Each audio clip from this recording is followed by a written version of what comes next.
So Andrew, thank you again for being here. I've done a bit of what's the stalking, I suppose you could call it. But so I think I know some of the answers to this question. But can you quickly tell us how you got into this business and how long you've been working in the field of funerals?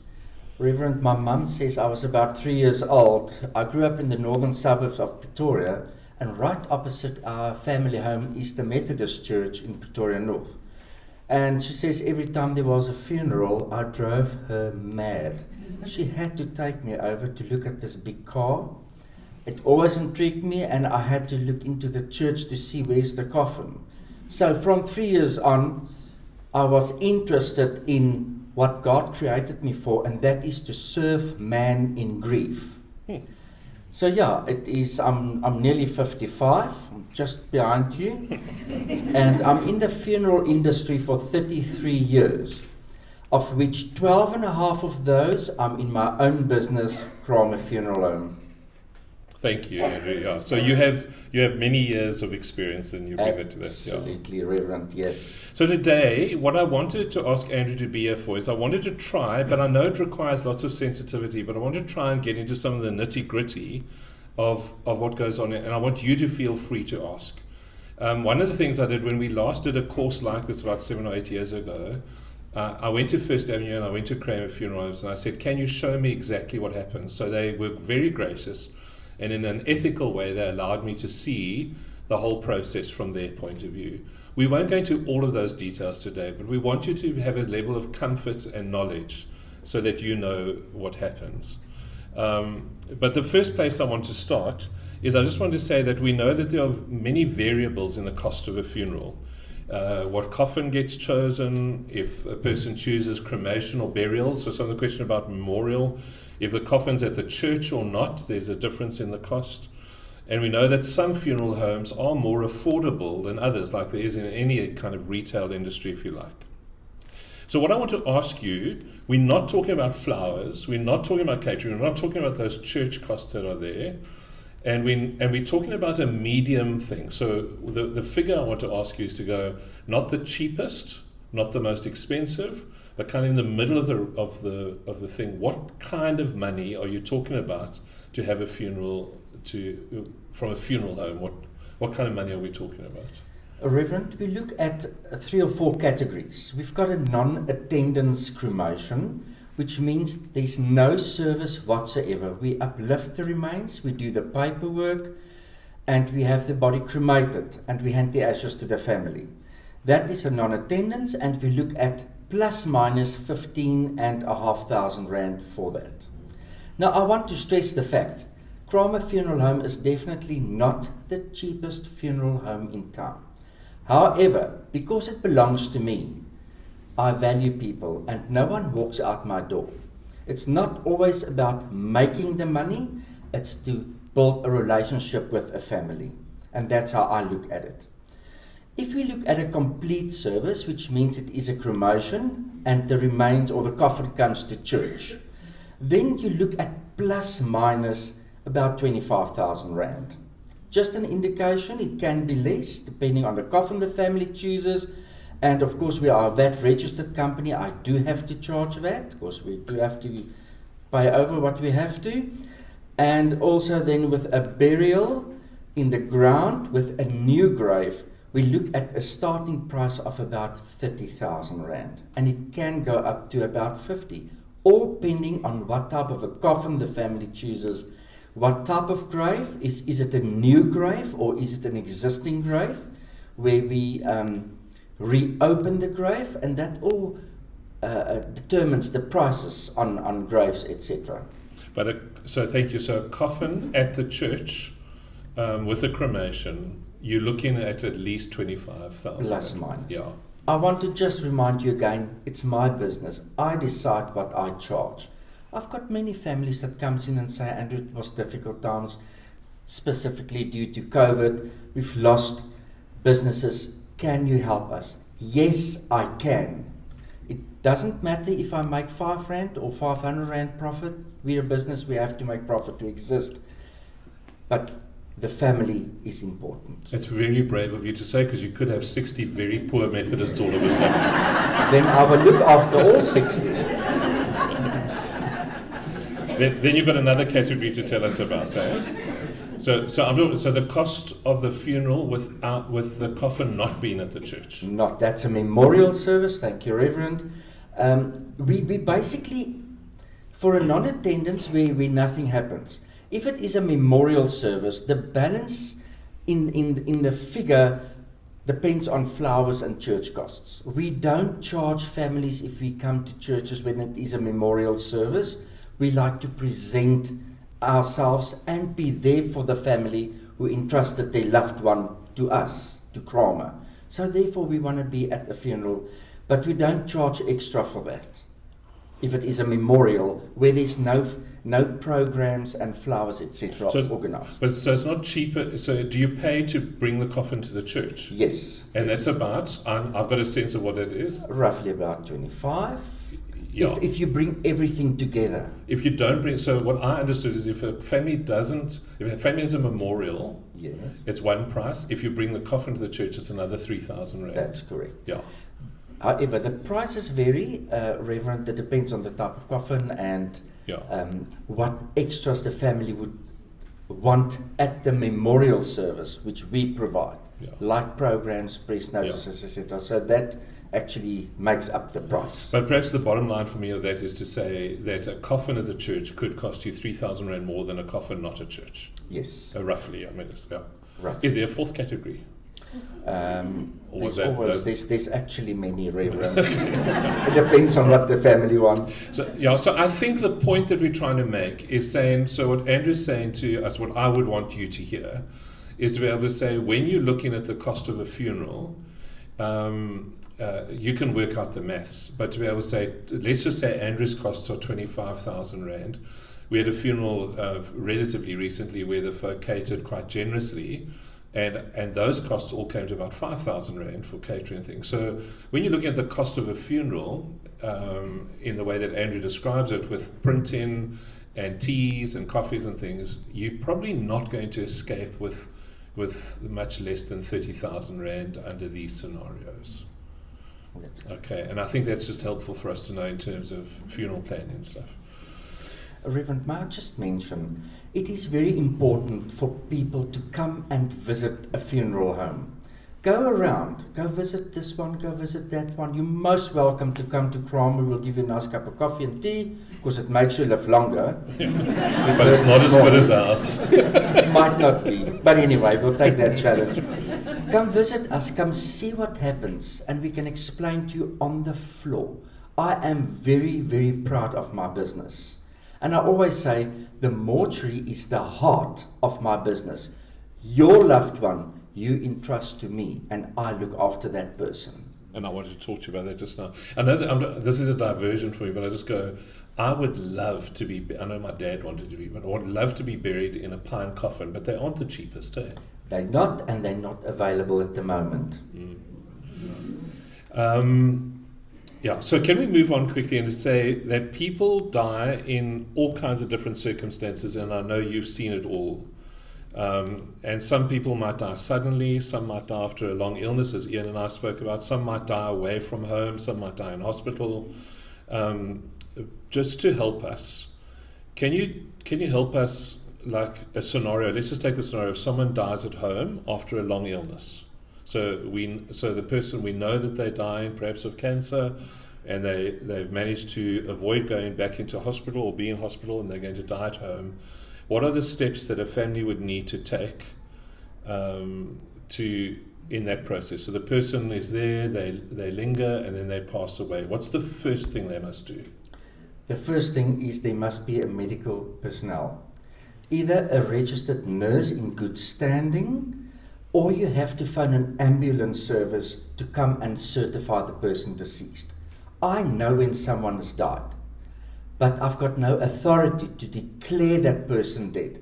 So it is important, Reverend, that the family phones an ambulance service if there's not a nursing sister on duty to declare the person deceased, and only then do they phone the funeral home of their choice. So then the second phone call after that is then to a funeral home, which is the thing I was saying is so important, because so much And so I'm grateful to Andrew. So I think it really is one of the challenges for us to do, but we have to say, let me shop around and go, this would be my choice of funeral home, because there is consequence. So the second thing I do is I phone the funeral home. Correct. Then about how long, because I know you can't know, but let's assume on a non-busy evening, let's pretend this death happens in the evening. On a non-busy evening, you get a phone call. About how long will it take you from that phone call to arrive at the home in the greater PE area? Normally plus minus an hour to an hour and 15 minutes. I need to phone my colleague. We need to get up. We need to get dressed, brush teeth, comb hair, get ready, get in the car, go to the office, fetch the removal vehicle, and then go out to the residence. So normally about an hour. We try to be there within the hour. Thank you. And I think it's helpful for people to know, because when a death happens at home, that we have to be conscious that we're going to be sitting with that person for a while. And I think it's also helpful for us to know that if we have our goodbyes, that hour or so is a wonderful time to say our goodbyes in that time. And then can I ask, what will you need from us as a family when you arrive? What will you ask of us, other than, of course, to show you where the bedroom is? But what else will you ask of us? Do we have to give you any documentation or? Yes, we need to take with us the identification document of the deceased and the ambulance report. At the time, we will also ask the family if it will be a cremation or a burial. Some families don't know. Some families say cremation straight away. And when we apply the next morning to the doctor, the primary doctor, which is the person who treated this deceased, we apply early in the mornings because it can take 2 to 3 days to get paperwork from a doctor. So then we know it is a cremation because it's completely different paperwork. We've got the ID book, we've got the ambulance report, we have the address because we've been there. So we send all of those information to the doctor on a company letterhead and apply for a death certificate, which is handwritten. It's called the DHA 1663. It's a handwritten certificate, and then Form B for cremation. Once it's ready, we uplift it, we bring it to the office, and then we deal with the family. So one of the things you would need to know from us is, who is this person's regular GP or attending physician? Correct. Right. Yes. We ask that question when we get the first phone call. Okay. And then Andrew, can we just quickly, we won't go through all the scenarios, but so we've spoken about a very particular predictable death. If we have an unpredictable death that happens, someone dies very unexpectedly in circumstances, whether it's the tragedy of a car accident or a heart attack. We've had tragedies at churches and things. Just guide us through some of that process when we're not in the safety of home. What do we do? Certainly. When it is an unnatural death, we call it a suicide, a murder, a motor car accident, drowning, those type deaths, then the remains must be uplifted by pathology. The police mortuary, so to speak, the way we know them. We're not allowed to uplift someone. They will then uplift the deceased to the police mortuary. The next day, the family must go and identify with identification. They'll do a post-mortem, and then the family will contact us, or even before that, but only after a post-mortem has been done, we can uplift. If a family arrives at someone's home who lived alone, for example, and they found the person deceased in the bathroom or in the kitchen or wherever, and they suspect that something is not right, then you have to phone the police, not the funeral director. You phone the police, they will come out, and the ambulance service. They will then certify the person deceased, and the police, if they think, excuse me, if they think that it might have been a suicide, or there's a broken window or something like that, they'll bring an investigator out to check on that and remove the deceased. It happens often that some people die alone, and it looks strange. The family says, but there was nothing wrong with this person. I spoke to him an hour ago, but it's a natural death, a heart attack. Phone the police, phone the ambulance service, and the police will clear it as a natural death. Once the ambulance certified the person deceased, you phone your funeral director of choice, and then we'll come out and uplift. Okay. I don't want to interrupt our flow here, but before we go off of this, are there any quick questions around? Because there are all these variations. Jeff, you have a thing you want to ask? In the case of a hospital death? Hospital death. All the private hospitals do not have mortuaries anymore. Provincial in Port Elizabeth, Livingston, Dora and Ginza and Utenate Provincial has got mortuaries. The rule is, if you die in a provincial hospital, the deceased must go to the mortuary. They will not release the person to a funeral home unless the doctor has written a handwritten death certificate, which normally happens the next day. With private hospital, Green Acres, Mercantile, St. George's, the family will be contacted directly after death if they're not present. And they will have to make a decision right there and then which funeral home must uplift, because we have to be there within 2 hours after death. So we will remove the deceased off the bed in the ward and bring that person into our care at Kramer Funeral Home or whoever you chooses. And so, friends, can I just say to you, like again, out of pastoral experience, and we say this with compassion, no judgment on it, but to say, I have been in an ICU in which the family was about to turn machines off, and then the family have said to me, who must we call? And part of what motivates me to do this kind of event is to be able to say, I just want you to be able to have that answer for yourselves immediately in that moment. So any other quick questions around, because I think this is a big issue. We've tried to cover it, and Andrew's done it very clearly and succinctly for us. Just a quick one. Yeah. I wake up in the morning and my mother is dead in bed. I find her. Who do I phone first actually there? The ambulance service. Okay. If you don't expect any foul play, the ambulance service immediately, and then after that, the funeral director of your choice. Andrew, can I quickly, sorry, Andrew. Sorry, and if it's a situation that you need the police, which police? Is there any particular? 10111, and they will send out the nearest police station to your home. Those people will come out and come and inspect and see what happens. And without being provocative, is your experience that the police respond to these calls? I'm not being silly, but I mean, they do come timelessly. They do, Reverend. Yeah. If there's vehicles available and if there's staff, they will be there. And fuel. Because, but what's hard about that is that can be very traumatic if you suspect a traumatic death or there is a traumatic death that you are left waiting for several hours would be. Absolutely. And I just think if I can say, folk, that we need, that's one of the things we need to get our heads around is that waiting time, because I've seen gift and I've seen suffering in that waiting time, and so I think it's helpful for us to go that when someone passes away, there is a waiting time.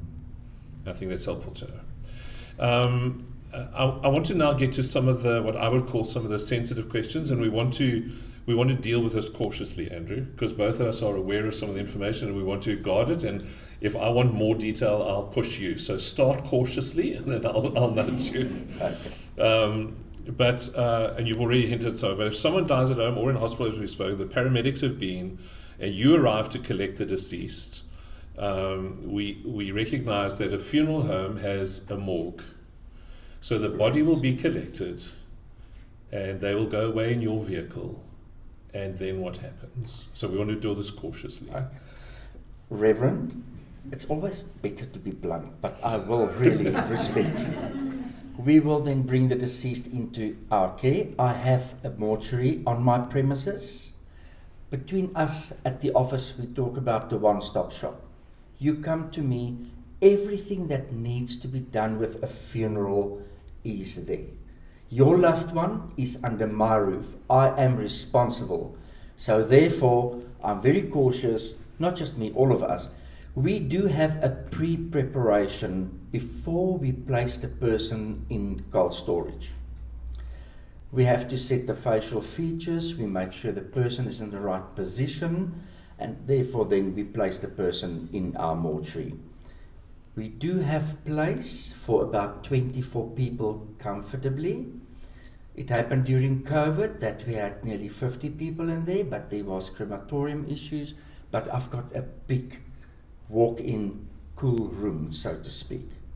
And that I mentioned earlier is the heart of my business. Then once that's done, we clean everything up, sanitize still, and we place new sheets onto the gurney that we go out with and gloves and all that, and we put it back in the hearse so that if there's a next call, we are ready to go. The family will be contacted the next morning.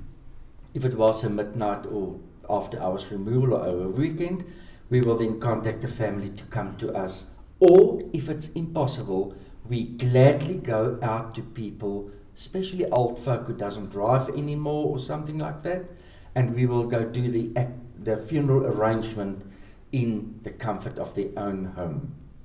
So we do that too. So thank you for that. So friends, I think it's just helpful for us to know that, and I hope that's okay. Andrew was very gracious to allow me to see that cold room and to see the respectability with which our loved ones are treated there. And Andrew, we don't have to have the debate about it, but just if we can say, so that Andrew's questions about preparing the funeral will overlap with some of mine, but are not my questions aren't the only questions. That he has legal things and other things he needs to ask. So you might end up answering the same questions twice in some of our interactions. My argument is just to say to people of the church is to go, and I say this with great respect to the funeral industry, as it were, but to be able to go, your church is going to advise you better on your hymn choices, for example, than a funeral home is likely to do so. And they might know you better. So there are just some things that, if you're aware, I just want to encourage you to recognize we work as a team in every way, economically and everything at a funeral. We work as a team. That's why a good relationship with a funeral home is so helpful, because we've got mutual work to do. And to say, for example, you choose How Great Thou Art and Amazing Grace as your two hymns. How Great Thou Art has 4 verses and 4 choruses, and Amazing Grace has about 17 different versions across the world. And then we've got to work out which verses you want, and then we send that to Kramer's. Kramer's will then work that into the printing that they have done. And so they're these mutual things. And I want to just encourage you when it comes to things like choosing worship. That's why I wanted you to consider that other stuff is I think worship matters at a funeral. You can often discern funerals of faith because of the way that people sing. And so I think be informed on that. And in the trauma, you can imagine what Andrew's describing. A body gets collected, the next day you're at a funeral home, and the kind person like Andrew says, what do you want to sing? And you desperately go, all things bright and beautiful, and how great thou art, and you're done. And they're beautiful hymns, but you might have wanted to think of something else, and that's why I think the process is helpful. So we've got there. We are in relationship, and people come to you, or they come to us first, or then they go to you, or they go to you, and then they come to us next, and we have that conversation. Can you tell us a bit about, in that work that they will do with you, about death certificates and other paperwork that we might have to do when we're there? You're going to ask us, other than the hymns and things, what other things are you going to ask us? Reverend Rowan, the most important thing for us, we cannot do anything without a death certificate. So the important thing, if a family comes to me first, I will take down all the personal details of the person that's there to arrange the funeral and of the deceased, and we do the basic paperwork so that I can apply to the doctors for the DHA 1663, which is the handwritten death certificate. It's a 4-paged, and also if it's a cremation, we apply for Form B. If it's a burial, it's not necessary. Now with the cremation, once the person is cremated, there's no more proof of anything. If it is a burial, they can always exhume, which happens sometimes, that we have to exhume for post-mortem afterwards. With the cremation, there are 3 medical doctors involved. First is the primary doctor who does the death certificate and the Form B for cremation. Once that's done and the death is registered at Home Affairs, we apply to the secondary doctor with a death certificate and the Form B for a Form C. Once we've got that, we go to the final doctor. That's the primary, sorry, that word slipped my mind now. The confirmatory doctor, who gives us the final written authority to cremate the remains. Without that, we can't cremate. The crematorium will not accept the remains or any paperwork. What is your, thank you, I mean that's helpful there. What is your experience of what could hold up a process in our dealing with you? So someone dies and you go, we can't give you what is like the ID document you'd have to have, for example. Is there anything else that's a stumbling block in terms of paperwork that's needed? If there's not an ID book or ID card or anything like that, Home Affairs will not register the death. So sometimes we're lucky and we find at the bank or at a lawyer a copy of the ID that we then produce to the Home Affairs. We also need the spouse. Let's say the daughter comes and arranges her dad's funeral, but the mum is still alive but frail, she can't be there. Then the daughter will have to bring the mother's ID book and their marriage certificate with. Before we register at Home Affairs, we ask them to check. Home Affairs has lost a link between ID numbers to make you married or never married or widow one day when you die. So we ask for a marriage certificate and a copy of the spouse, even if it's the child that's arranging the funeral, so that we can link the two at Home Affairs before we register the death. Once the death is registered, we cannot change anything. So, Reverend, it is important, if you can, go to Home Affairs, make sure that you are married and you get a computer-generated marriage certificate, because that causes problems later on. I don't want to be too flippant, but it sounds like the person who dies is the one who's lucky in this process. Indeed, if they've got the right funeral home. Heavens. By the way, when it comes to marriages, they've just initiated, now in the last couple of months I had to go to a workshop at Home Affairs. They've just initiated the necessity of pre-verifying IDs and marital status before marriage. So you can't get married now without going down to Home Affairs, and then for them to say your ID is you, and that you are, no matter how long you've been married for. I was at Home Affairs last week, and I sat next to a woman who was going, she's been divorced for 5 years, but Home Affairs still has her married. So this stuff is not a joke. So somewhere along the line, I know many of you are probably fine, but it is worth the test. It is worth the check. We need to hurry on with our time. So I want to ask you another nitty-gritty question to say, and you've got to know, in any industry, there's shenanigans. And we know that happens in this industry too. So when I ask the question, when a person is cremated, we assume that the coffin is burned as well. Yes, Reverend. The law says that every person must be in a solid container when they get cremated. Now, a solid container is a coffin. Do we take the body out the expensive coffin and put it in a cheap one and send that off? Thank you for the question, because we know that has been done. It happens, because I thought you were going to ask me that. It does happen. Therefore, choose your funeral director. It happens all the time. We know it, Reverend. We know it. It happens. Choose your funeral director. Go visit your funeral director. Ask them to show you where the people are kept. It's important for you to know, to make the right choices. This is a personal opinion, not a professional one. But remember that in our understanding of our faith, our coffins are the least important thing. Don't spend lots of money on coffins. I need to make money, Reverend. I know. Don't believe them when they tell you they're poor. Can I just say something quickly on that?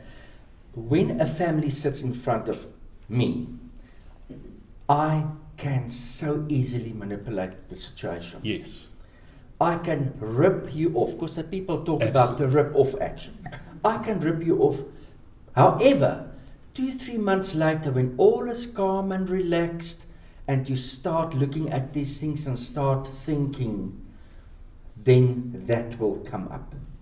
For me, it's a relationship between me and you. Today's funeral that I conduct for you is a blessing. My aim will be to conduct your whole family. If you need someone again to come and help with the funeral, think of the right person, and that is my aim.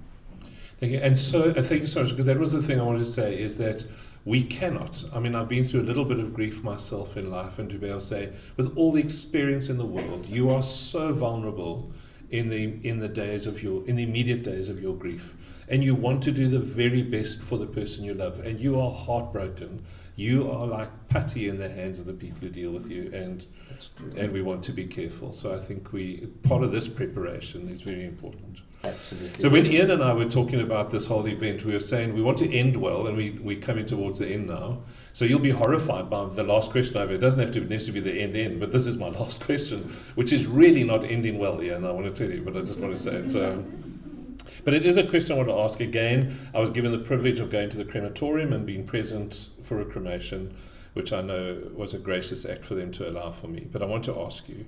So I've got some of a sense of this answer, but I want to ask you nevertheless. And we're going to tread cautiously again, Andrew. I'll try, Rowan. The ashes we receive from a funeral home, are they the sum total of what is left, or are they just a portion of what is left? Or can you tell us a little bit about, how's that for a closing question here, to end well, it's like... Was I loved well? Was it? Did I love well? Yes. And am I loved? Okay, so Right. we talk about ashes. So we're going to, drawing this process to a close, we're going to walk away somewhere along the line. The funeral home's going to phone us and say the ashes are ready. And then we want to say, what have we got there in that box? Reverend, a person's body is mostly water. Once you go into the furnace, your flesh evaporates, so to speak. The coffin ash is black dust. You do not get that back. Otherwise, you'll get a big pile of black ashes and you won't know what's what.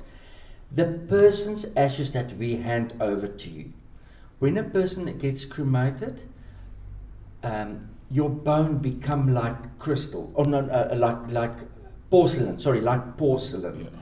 All the bigger bones, the shoulders, the femur, the hips, the skull, becomes like porcelain. That all after the cremation gets scraped out with a special tool, put into a stainless steel dish to cool off, because the crematorium works between 1200 and 1800 Celsius. So it is a process and it has to cool off. They've got a special tool that they pick every single white piece of bone out of that dish, if I can say it like that. Yeah. It goes into a cremulator. It's a little machine with a chain, and they place it all in there, and the moment the chain touches the bone, it just turns into powder. And that is what we give the families back. So your skeleton is basically all that comes back to families. Some people with a high bone density get much more ashes than other people. I'm short, stocky, I'm fat, I'll maybe have much less ashes than Reverend Rowan because he's taller and bigger than me. And then again, sometimes we got small people and we get this huge bag of ash, and I say, can you believe it? It's the bone structure and the density of the bone that depends on how much ashes we get back. Well, if that's his gentle, sensitive one, I hate to know what the blunt one was like. But friends, I thank you, Andrew, for that. I'm with joking, because I do think that that's an important thing for us to answer. Hey, it's so we've got 2 or 3 minutes, and then I want to bring us to a close. Burning questions for Andrew. Ian. Archbishop Tutu had a new method of cremation. Yeah. Don't you want to talk briefly about that? The process is in Cape Town only, and FBOP at the moment in Cape Town. So sorry, Ian's question was about Bishop Tutu had I think it was a water-based. Correct. So Andrew's just answering that. It belongs to FBOP. They're the only one in South Africa who can do that at the moment. It works with steam and chemicals. So once the service was over, they took him there. You cannot put clothing or a coffin or anything in there. So they had to undress him and put his naked body into that machine. It works with steam and chemicals, and the flesh basically dissolved and disappeared. And it's eco-friendly, and the steam process does exactly the same as a crematorium does. It dries the bone out, goes through a cremulator, and that was done the same day in the church. It's a very expensive process at the moment, but we think it will actually grow onto South Africans. Thanks, Ian, for the question. Alan, again? One of those difficult ones. What about if you're going to be cremated, about a prosthesis such as a knee? Good question. Right. So the question is around if you have a prosthesis put in somewhere in the course of your life. That's normally titanium. It's worth hundreds of thousands while you're alive. Once you've been cremated, it's absolutely worthless. Most important, people with pacemakers. A pacemaker has to be removed surgically. It's quite a powerful little bomb if it does slip and it goes into the crematorium. But to come back to your question, prosthesis, some families ask us, please, we want that back, just to make sure that it is or was their loved ones. If you don't want it back, it goes into a drum and the crematorium sells it to scrap metal. That's what happens to that. How's that, eh?